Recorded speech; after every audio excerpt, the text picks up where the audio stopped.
successfully completed a cold start on this UH-1H Huey. And now we're going to get this thing airborne. So one of the most difficult things that you can do in a helicopter is to hover for the first time, as I've found out in real world lessons. And the reason that this is the case is it requires you to perfectly balance a whole bunch of variables. I can sort of do my best to explain what it is you have to do with these controls, but it should be emphasized that there's no sort of set position to take off the Huey or any helicopter. Rather, it's sort of a balance of all the forces. You're trying to keep all the resultant forces to a minimum so you stay in the same spot. So I'm going to walk through the process that's going to be going through my mind as I go to take off for the first time. I'll demonstrate it, and then I'll put it down, and I'll demonstrate it again, and then the second time I'll put up the controls indicator so you can see exactly where my controls are situated. And you can see that they're never sort of in the same spot, they're constantly moving as I counteract what I see outside the cockpit.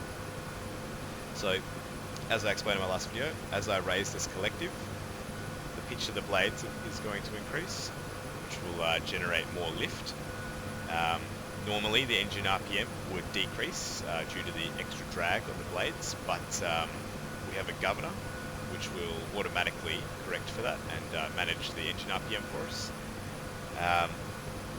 So as the collective raises, the resultant force of the torque will push the body of the aircraft to the right. So to counteract that, I'm going to have left pedal, and I'll be increasing that slowly as the collective increases.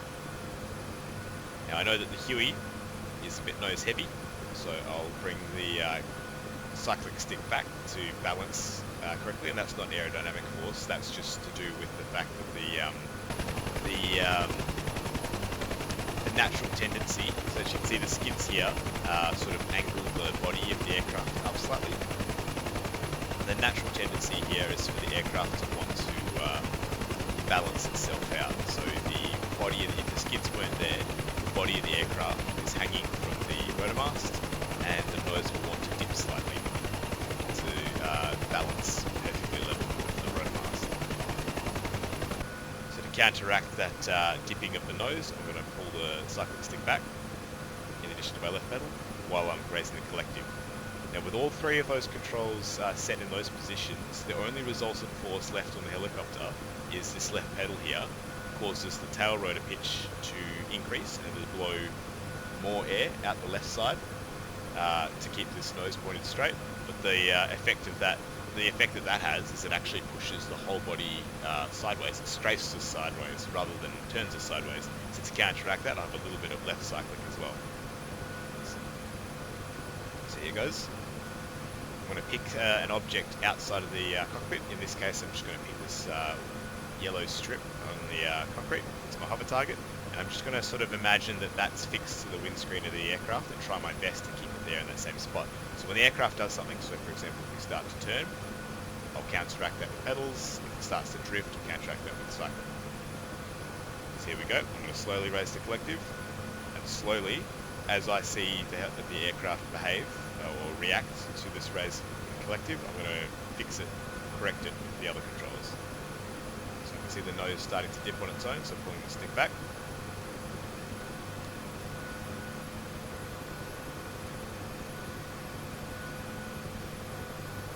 See that the nose is starting to inch to the right, so I'm going to put some left pedal in.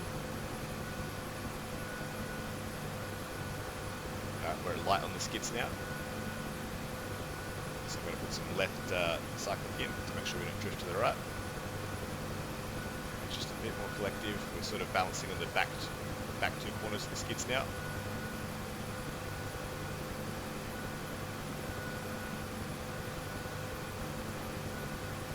And we're up in the air. We're about a foot off the ground.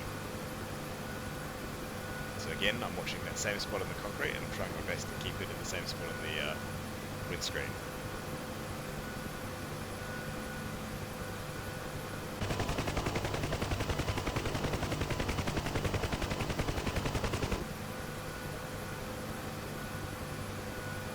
So this is a pretty easy one. Demonstrate here. My pedals sort of asymmetrical right now because I'm holding left pedal in just to remain at a hover. But let's say if I wanted to turn right, rather than pushing right pedal, I just ease off that left pedal and let that torque imbalance win. And the whole body of the aircraft will start to turn on its pretty much on the axis of its rotor mast. So if I wanted to hold this bearing here, at this point here, I'd start adding left pedal again. And now we've turned a 180 degrees. If you look at my cyclic stick, I'm making lots of little adjustments. I don't know if you can see that, but I'm constantly correcting for the movement of the aircraft. So for example, right now it's drifting forwards. To correct that, I've pulled back slightly to the tiniest amount. Try my best not to overcorrect either, which is something I'm always practicing. Righto. The collective has pretty much been held steady this entire time at this 1 foot hover.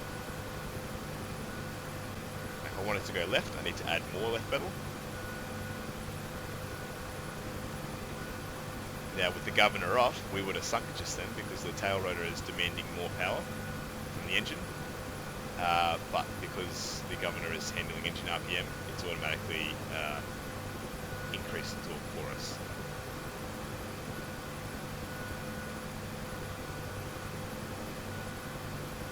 Alright, so set it back down.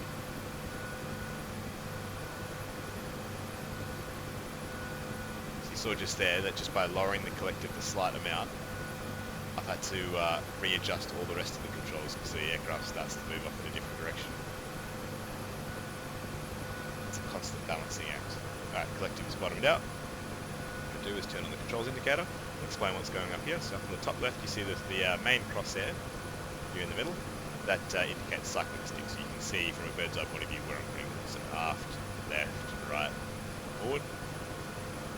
Down the bottom you have our pedals, so I'll center them there. So right pedal, left pedal, and you don't need to worry about this bottom one here. That's your throttle. That's the lever itself is left at 100% because the governor takes over. But this top line here, it represents the collective. So as I raise the collective, you can see that it goes up and down. So you watch this as I take off. How I guess it's the best way to demonstrate that there's no sort of fixed position to get into a hover. It's sort of gradually balancing all three, and then the hover region is when the collective will be sitting slightly, maybe a third up. The left pedal, I'll be pushing left pedal at about a third of its range, and the cyclic stick will be down and left. I know it'll be in this region somewhere, but it doesn't. None of the controls will sort of sit still. Maybe the collective will, but neither the cyclic or the rudder will sit still. They'll be constantly making little adjustments as I keep trying my best to keep her in a hover. So, looking at my hover target outside the cockpit.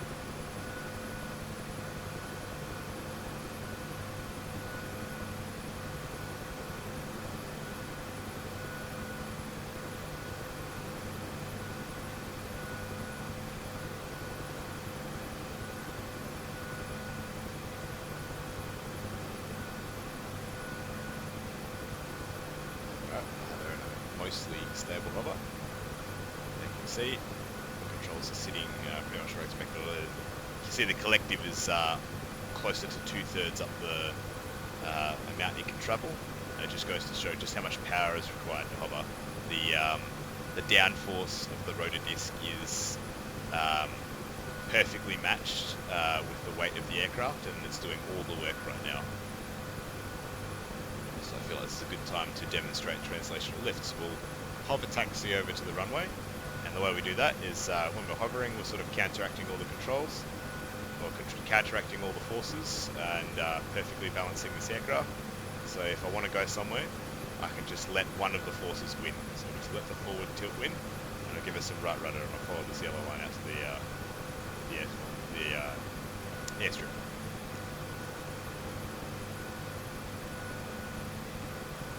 So you can see how little movement, vertical movement was required in the cyclic. The cyclic's still off to the left, but it's moved up on that y-axis ever so slightly, just enough to let the nose dip enough for us to build a bit of speed. So I'll turn on here.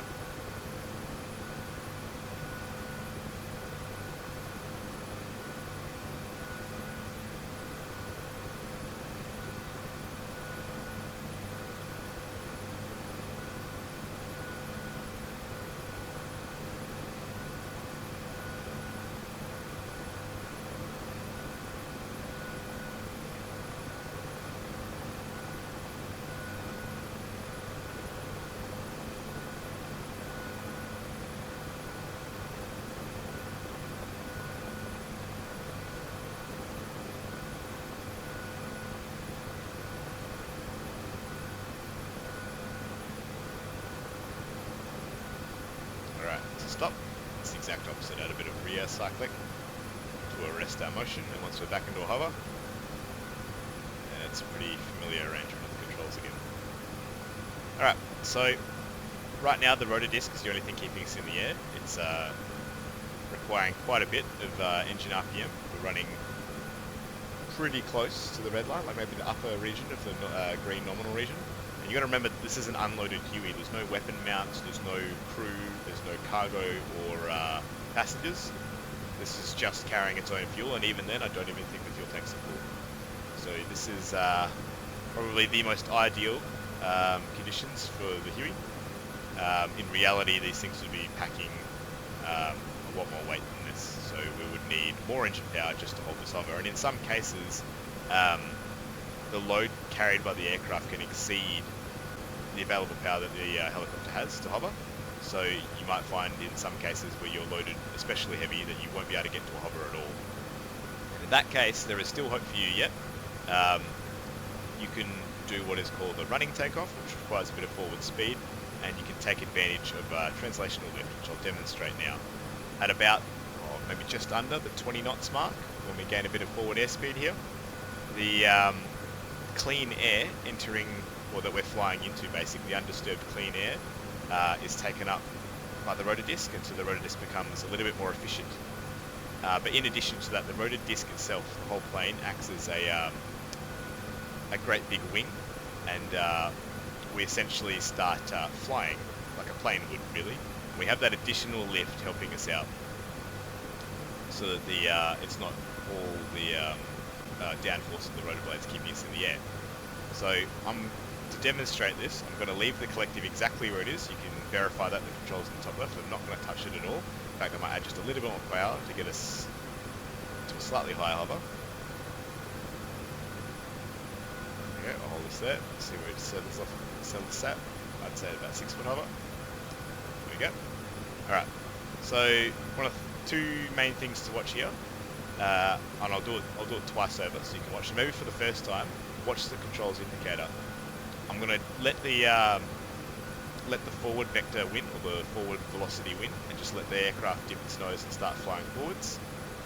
As I gain airspeed, watch how the airflow over the tail will make the vertical stabilizer more efficient, and so I'll need less and less left pedal to keep the nose forward. And in fact, when I reach a certain speed, and I believe it's about between 40 and 60 knots, I'm not going to need any rudder pedal at all, other than slight amounts of trim. This will happen at about the 20 kilometre mark as we will sort of hit translational lift. The other thing to look out for is the vertical speed indicator, which is currently neutrally buoyant because we're just sitting here hovering. That will start shooting up as we start climbing into the air. And again, I'm not going to touch that collective. All that extra lift will be generated by the translational lift from flying forwards. So here we go. Dip the nose. Again, maintaining that collective. So as we've dipped the nose, we've sunk it down slightly, because I haven't corrected the collective. The whole aircraft starts to shudder as it passes through its pillow of its own sort of downwash or high pressure air. And we've knocked through the 20 knot mark, and away we go. The aircraft starts climbing up on its own. And you can see my left pedal is pretty much non-existent now at this speed, and we're doing about 40 knots. And at 50 knots, I've neutralised the pedals. I've got forward cyclic to keep the nose down, and it's pretty much centred up. I've removed the left cyclic. Again, the collective, I haven't touched it since we've taken off, and we are climbing at about 500 feet a minute, 600 feet a minute. So it goes to show that hovering definitely consumes a very large chunk, if not almost all, of the available power.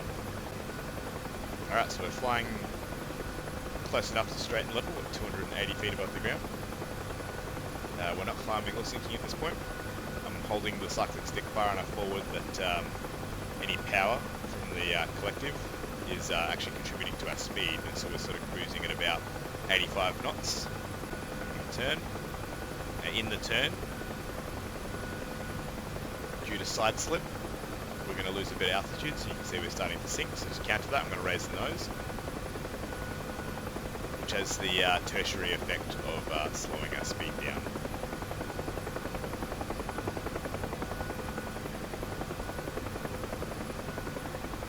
Come back in at this airstrip. So at this point I'm going to add a bit of power, just to get us up to a nice approach altitude.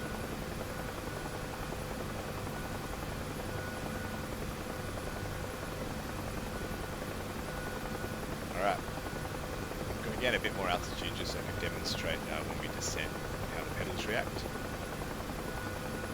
So if I was lining up on this runway here and I wanted to land, I'm going to do that by lowering the collective. The nose drops on its own, so I'm going to raise the cycling to keep her level. And then because we're descending, I now need to add right pedal to keep the nose straight.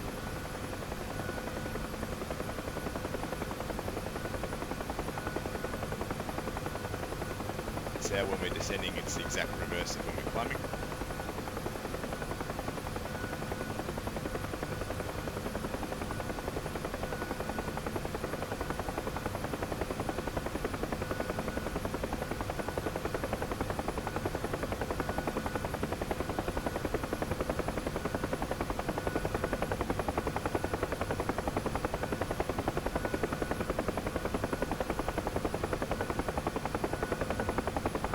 And then the exact reverse of what happened when we took off will occur again. We will drop back through 20 knots, and when we do, we're going to lose translational lift. And at that point, I need to add a substantial amount of power just to get back into a hover again. So we're slowly descending on this airstrip. I'm not too worried, we still have translational lift for now. Slowly add in the power. And as I do, I need to let off the right pedal, and eventually the controls are going to reset back to hover configuration, which is left pedal in and cycle to the rear. So we've lost translational lift, that's what the shutter was, and we're just about there, back into a hover. But as you can see, controls are back into hover configuration. So it was sort of a balancing act for the entire flight, and at some point it crossed over to being the reverse when we descended, and then just as we left translational lift and we entered a hover, the controls reversed again. So now let's give this governor switch a flick. Turn the governor off. Alright, so now that the governor is off, I am manually managing this throttle. I've got to stabilise and hover. So now that the governor is off, and nothing is correcting the throttle for us, you'll see that if I add in left pedal, we should sink. So we've lost some engine power to the tail rotor. See the engine RPM went down slightly when I did that, and I'm sinking very slowly. Hold on and hover again. And the reverse is also true.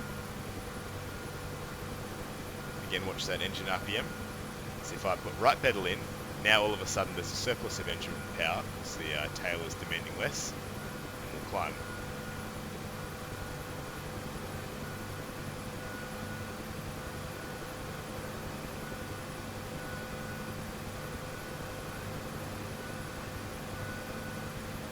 Very slowly, 6 foot.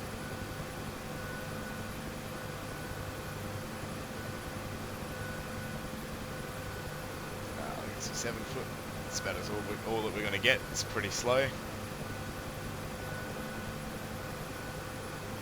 Very tiny effect on the throttle. Get back to a hover. We'll sink again as we lose that engine power to the left pedal.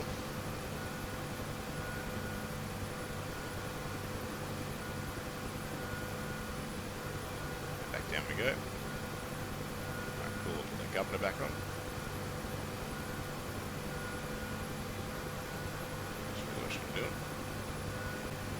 Alright, turn the controls indicator off, we'll go for a short flight out of this airfield. So dip the nose, gain some airspeed.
hilltop over there, looks as good as any.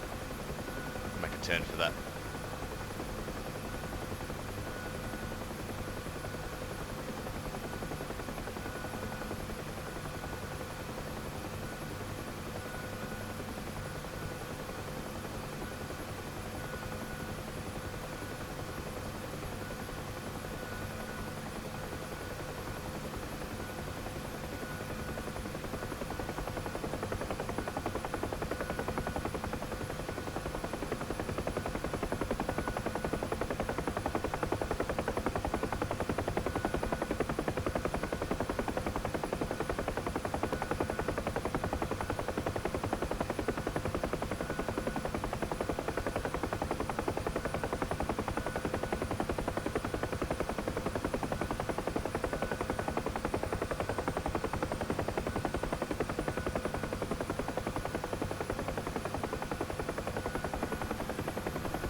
Generally when landing on a hill you want to land nose uphill, so just do a quick rotation on the skids.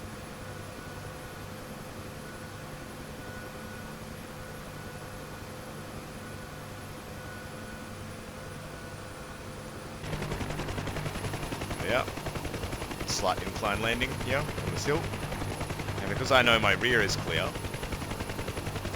tried a jackknife, I guess is the term. It's where you take off flying backwards, and when you hit a sort of certain airspeed, you balance it up until that point. You balance your tail rotor, and then when the airspeed is at a high enough level, you throw in some pedal, and then the airflow will take over and flip your tail around so that you flip 180 degrees. Let's give this a go.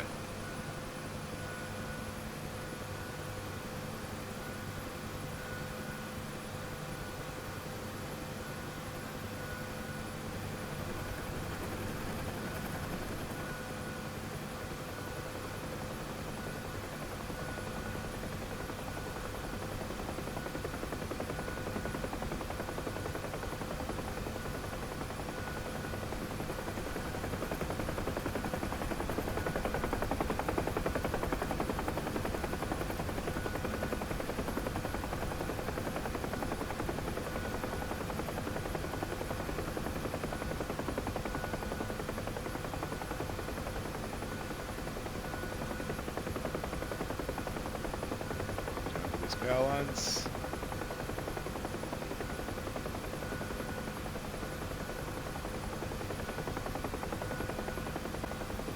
Alright, finish up by landing back at the airfield. I'll put her down where I started up.